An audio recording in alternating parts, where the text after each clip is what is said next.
And so I think paying attention to those indicator words or those trappy, logically important words is helpful. Hi,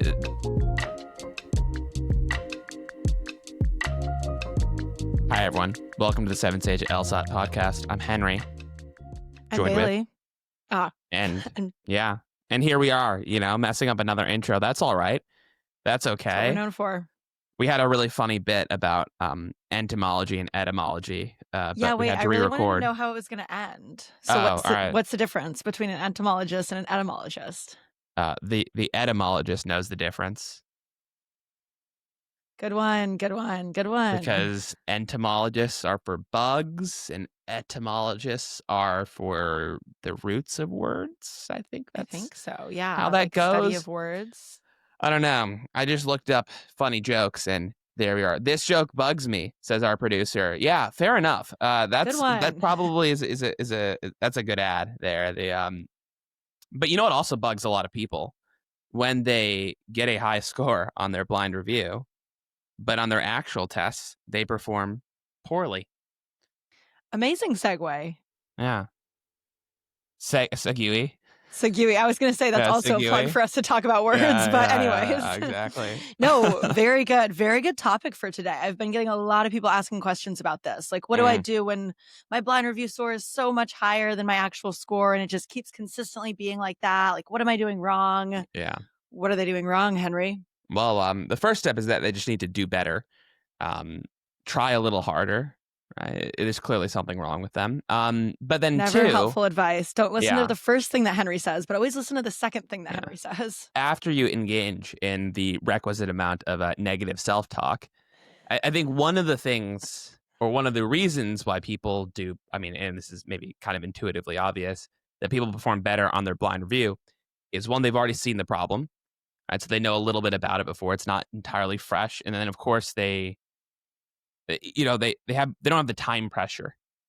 Right? They don't have the time pressure. And so you can kind of move your way through the answer choices, maybe at a little bit more of a leisurely pace. You can pick up on little elements of an answer choice that might sway you one way or another when you didn't recognize that under time conditions. Now, I think as a big overview, usually the rule of thumb is that if you're doing well in blind review, but you're not doing as well on your tests, it's not that you have a conceptual issue. It's more of you need to drill more. Now, drilling more will help you get a better score on test day. Whereas if your blind review scores are poor, that usually means that there's a conceptual issue. Does that track with your understanding of performance? Absolutely. Yeah. And I think a lot of people are confused about like, what's even the point of blind review? I mean, that's just the point. It helps us pinpoint exactly where your mistakes are coming in. Are you limited by time? Or is it actually more of a deeper understanding issue where maybe we really just want to go back to the basics of whatever question type you're struggling with, really make sure that you have the strategies down to get to the right answer.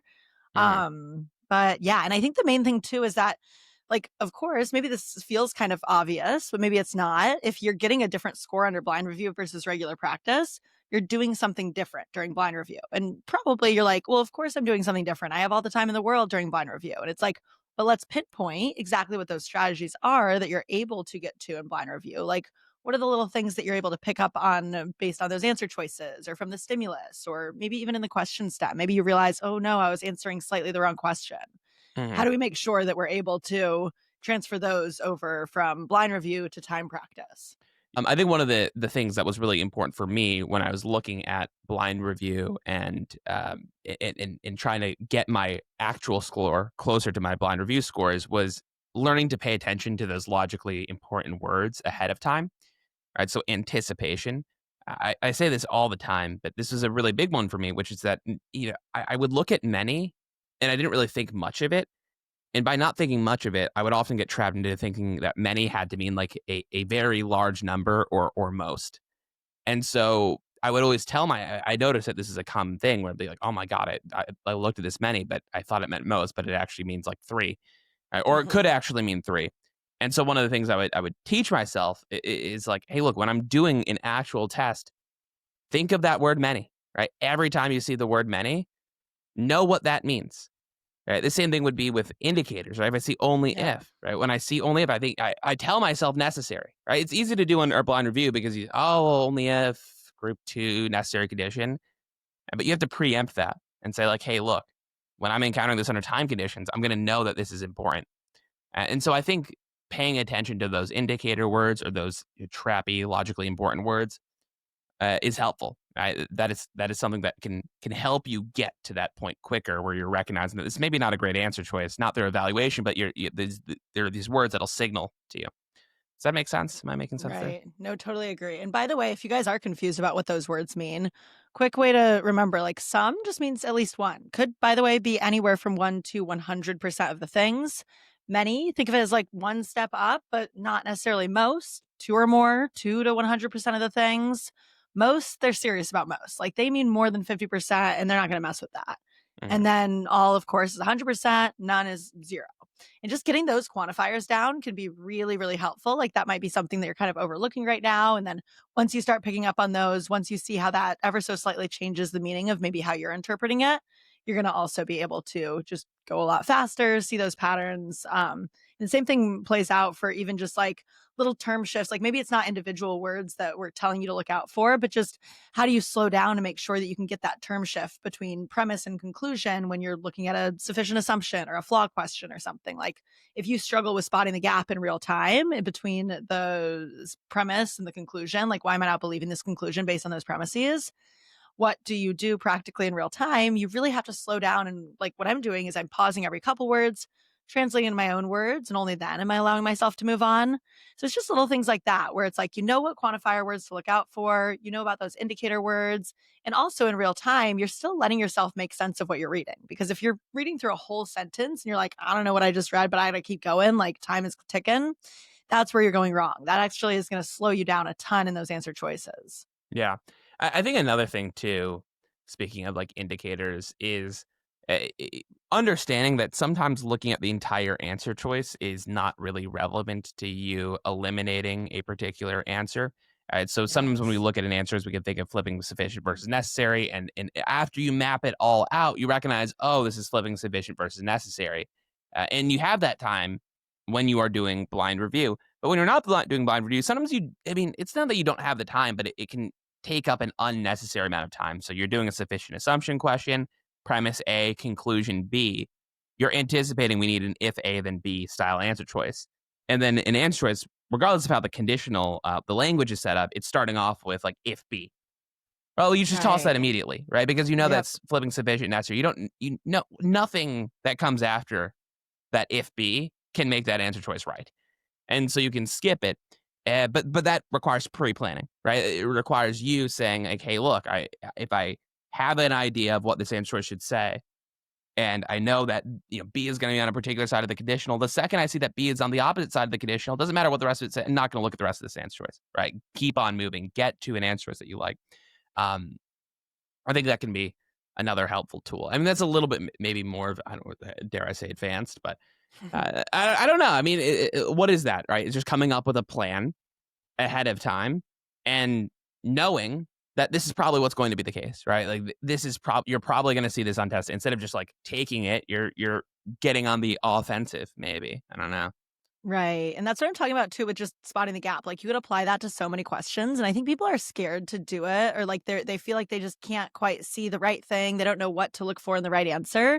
It's going to come with drilling, like what we were talking about before. If you're not able to spot these patterns already, that's why we got to keep practicing and see those broad patterns over the course of a lot of different questions of the same question type. There's lots of ways that you can start picking up on that. Like, yeah, exactly. Any sort of if B, it starts with if B and it's the opposite of what you're looking for a must be true or sufficient assumption, immediately get rid of it. Like, you can stop reading that answer choice. Yeah, I guess too. It's like I don't want to say memorizing, but it's somewhat to some degree it is like a bit of memorization. I like making your conditional indicators more automatic. I mean, this is just a timing thing too, right? Where if Right. you're sometimes you just run out of time because you're trying to understand every answer is really in depth, or you're devoting time to things that should probably be a little quicker, right? Like just getting good at conditional indicators, learning when most.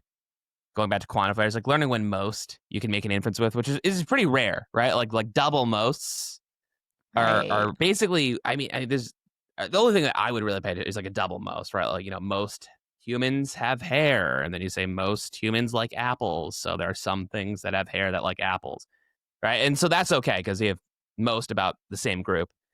But anytime you have a different most, right? Most humans have hair. Most things with hair have legs. That doesn't mean that humans have. I guess it's a bad example because, like, Well, in yeah, real life, because humans humans do have have legs. legs, But yeah, you but get the idea. Right? You right. actually No, couldn't make that exactly. inference on the LSAT. So, um, Right.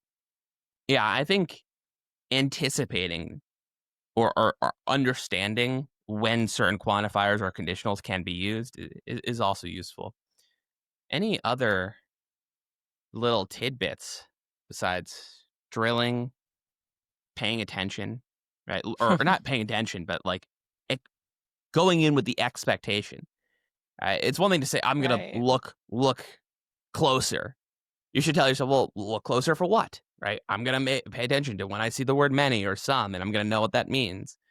Um, Predicting or looking at the gap, thinking about conditional indicators. Is there anything else? Sometimes Well, I feel like a broken clock, not broken clock. That's right twice. That's not the right. Oh my God, no, broken broken clock is record. really good. I have a good picture in my brain now. Very helpful. Yeah, No, yeah, I agree. I feel like we say this stuff a lot. And honestly, like sometimes I say these things over and over and over. And then in class, somebody will be like, okay, you've said that like 20 times now, but it finally just clicked for me. So I think true. it's worth it. I think we just, you keep saying Yeah, it over and over. And at some point, it's going to be said in a way that kind of makes sense. But yeah, I mean, just to bring this back to big picture, what do you do while you're blind reviewing to make sure that you can actually start transferring that stuff over to time practice? I'd really recommend just taking some notes while you're blind reviewing. Like in the blind review section, when you're on 7Sage, you just drop down this little notes tab. You're also going to be able to add to that once you press submit, and you can add in a little wrong answer journal, which at that point, you also really want to be reflecting on your process in the first place. Like, what did I do in time practice versus what did I do in blind review? Why did I overlook the right answer? Why did I choose the wrong answer? And what am I going to do better next time? Just spending a little bit more time really reflecting on your own process, taking those notes, just jotting down something that is more of an action item. Like in blind review, I noticed that I did this, and that's exactly what I need to remember to do right away in real time. As long as you're taking notes on that stuff and you're combing over these notes day after day, like I always recommend starting off your study day, checking in on your wrong answer journal, checking in on whatever notes you've been adding in blind review, and making sure that you're turning it into, okay, I need to be focusing on this, this, and this today. Sometimes I'll just like write that on my scratch paper that I'm going to use during my sections and really just focus on transferring those strategies over.